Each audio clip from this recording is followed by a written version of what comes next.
All right, let's dive in. Today we're talking about something that's got everyone in crypto a little on edge. Yeah, Quantum computing. I mean, it sounds like something out of a movie, yeah. but it's real, and people are saying it could, like, completely change how blockchains work. And honestly, that's a bit unnerving. I get it. The anxiety is real. Quantum computers are incredibly powerful. Yeah. And, in theory, they could crack the codes that keep our blockchain transactions safe. Like a master key for all the crypto out there? Kind of, yeah. A bit unsettling, right? Totally. But before we get too carried away, I think we need to figure out Yeah.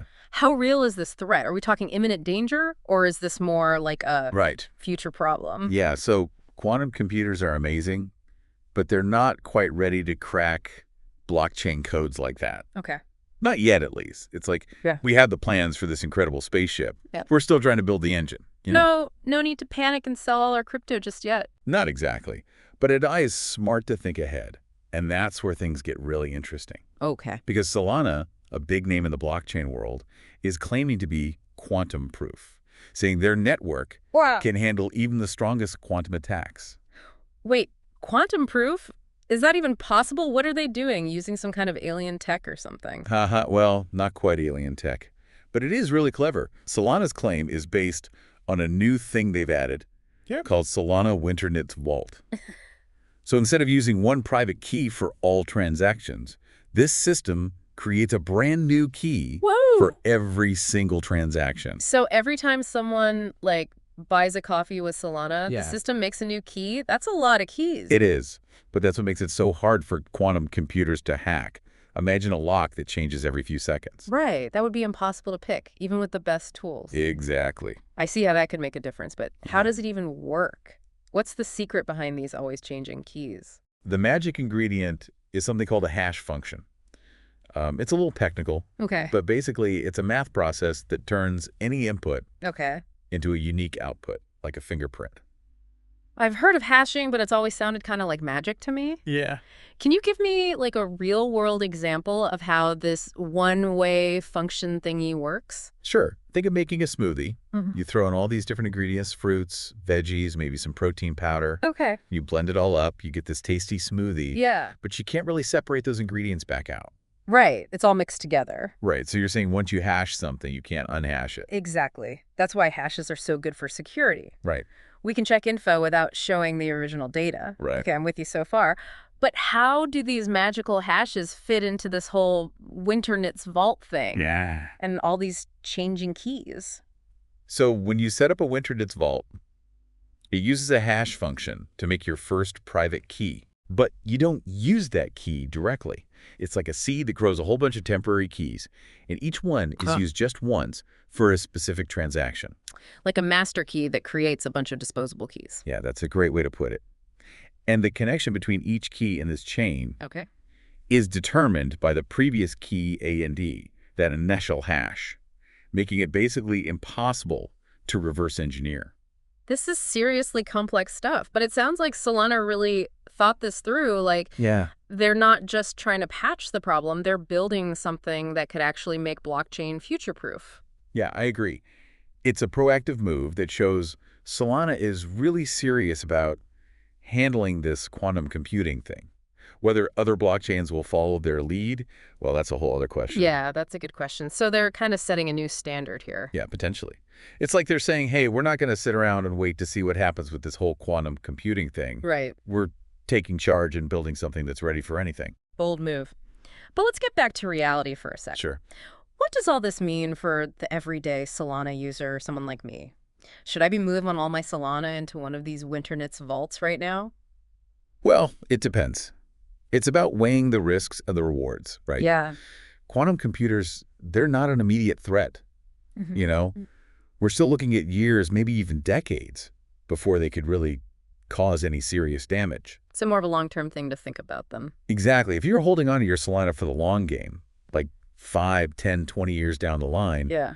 then yeah, starting to think about a Winternitz Vault could be a good idea, like an extra layer of protection for your crypto. Okay, but what about people who are, like, actively trading Solana, or those who are only holding it for a short period? Right. For them, it's a little trickier. Winternitz Vaults offer that extra security, Yeah. But they also add a bit of complexity to the process. It's not as simple as just sending Solana to a regular wallet. So it's a trade-off. Security versus convenience. It's exactly like choosing between a regular lock and a high-security lock for your front door. Yeah. The high-security one gives you more protection, Right. but it might take a little longer to unlock every time you come home. Right. Makes sense. So if you're constantly coming and going, the extra security might not be worth the hassle. Yeah. But if you're going on vacation, leaving your house empty for a while. Right. Then that high-security lock starts to look pretty good. Exactly. So it all comes down to like your own needs and how much risk you're comfortable with. Right. If you're worried about the long-term safety of your Solana and you're not constantly trading it, then a Winternitz Vault could give you some real peace of mind. Exactly. Okay, makes sense. So for those who DO want to use these vaults, how easy is it to set one up? Is it like a super complicated process? You know, it's actually much easier than you might think. There are already a bunch of wallets that support Winternitz Vaults, and setting them up is usually pretty straightforward. You just got to choose the right option when you're creating your wallet. So no need for a PhD in like cryptography to figure it out? No, not at all. The wallets that offer this, they've done a good job making it user-friendly. Yeah. They understand that making it easy to use is really important if people are going to actually use it. I like that. It's great to see developers focusing on user experience along with all this advanced security stuff. Yeah. It makes the whole thing feel more accessible for everyone. But I gotta ask, even though these Winternitz Vaults sound awesome, are there any downsides to using them? Well, like with anything, there are trade-offs. In this case, it comes down to control and recovery. With a regular wallet, you've got that one private key that lets you access your funds. Right. Lose that key, you lose your funds, end of story. But with a Winternitz Vault, the whole system hinges on that initial seed, remember? Yeah. Lose that seed, you lose access to the whole chain of keys and potentially all your funds. Whoa, so the stakes are even higher with a Winternitz Vault. In a way, yeah. The security is cranked up. Right. But so is the responsibility on the user side. Right. That's why it's super important to have a solid backup plan if you're going to go this route. Makes sense. So it's not just set it and forget it. You got to understand how it works and take steps to protect that seed. Absolutely. Security is a two-way street. Solana's doing its part to handle this quantum thing. Yeah. But ultimately, it's up to each individual user to protect their own stuff. Makes total sense. So we've covered what Winternitz Vaults are and how they work. Yeah. But why is Solana doing this now? That's a great question, and it leads us to some wider implications. You see, by tackling this quantum threat head-on, Solana isn't just protecting its own network. It might actually be influencing the entire blockchain space. Oh, interesting. So it's bigger than just Solana. Right. They're taking the lead here, sending a message to everyone in the crypto world. Quantum computing is a real deal, folks, and it's time to get serious about it. So they're raising the bar for everyone else. Exactly. Yeah. And that could have a ripple effect throughout the whole industry. Okay, so how might that play out? Well, if Solana's way of doing things works out, it could push other blockchains to do the same, to come up with their own quantum-resistant solutions. Right. Nobody wants to be left behind in the security race. Right. Yeah, so we could see a ton of new innovations in blockchain coming up. That's pretty exciting. Yeah, it is. This kind of competition, it usually pushes things forward, leads to better solutions for everyone. Right, like an arms race, but for security instead of weapons. Exactly. And who wins in the end? Users, right. We get all the benefits of this improved security. Totally. More security means more trust. Right. And trust is like the key to getting people to actually use any new technology, especially something as revolutionary as blockchain, right? Absolutely. It's kind of wild to think that this one thing, this Winternitz Vault, could actually change the entire future of the crypto world. It is. It shows how everything's connected in this space, Right. What one project does can really affect the whole ecosystem. Yeah, for sure. Okay, so let's zoom out even more and talk big picture here. Okay. We've been focused on Solana and these Winternitz Vaults. Right. But what does all this mean for the future of cryptocurrency in general? Like, if quantum computing really does become a major threat, will crypto even survive? That's the big question, isn't it? And I think the answer is a definite yes. Okay.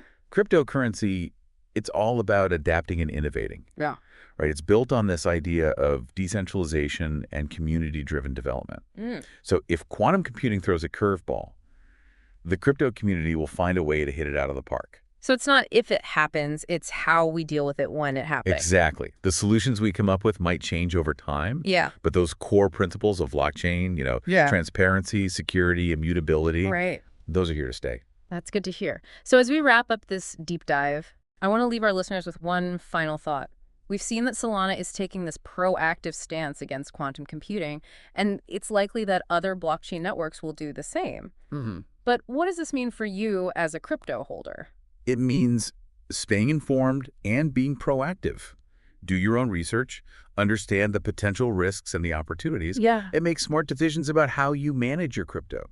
And don't be afraid to ask questions, Engage with the community. Great advice. Knowledge is power, especially in the world of crypto, which is always changing, right? Yeah. So as always, stay curious, stay informed, and stay ahead of the game. Thanks for joining us on this deep dive. Yeah, thanks for having me. And we'll see you next time.